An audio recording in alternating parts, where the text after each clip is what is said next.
কেন্দ্রীয় ব্যাংকের অনুমতি ছাড়াই বাইরে অর্থ পাঠাতে পারবেন বিদেশি পরামর্শকরা। সরকারি প্রকল্প বাস্তবায়নের সঙ্গে জড়িত বিদেশি ব্যক্তি ও প্রতিষ্ঠানের সেবা বাবদ ফির অর্থ বিদেশে পাঠানো সহজ করেছে কেন্দ্রীয় ব্যাংক। নতুন নির্দেশনা অনুযায়ী এখন কেন্দ্রীয় ব্যাংকের অনুমোদন ছাড়াই সরকারি প্রকল্প বাস্তবায়নের জন্য পরামর্শকের ফি, ব্যবস্থাপনা ফি এবং অন্যান্য চলতি সেবার অর্থ ব্যাংকগুলো বিদেশে পাঠাতে পারবে।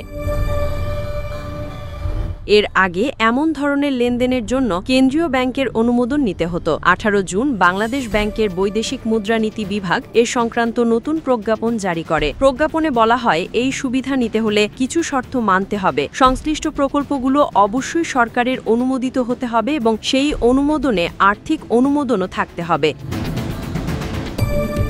এছাড়াও বিদেশি সেবা প্রদানকারীর সঙ্গে চুক্তি থাকতে হবে। প্রতিটি খরচের অর্থ পাঠানোর সময় প্রকল্প কর্তৃপক্ষের পক্ষ থেকে সেবা গ্রহণের প্রমাণস্বরূপ একটি সনদপত্র এবং ইনভয়েস দিতে হবে। এছাড়া উৎসে কর, মূল্য সংযোজন কর এবং অন্যান্য প্রযোজ্য কর যথাযথভাবে পরিশোধ করতে হবে।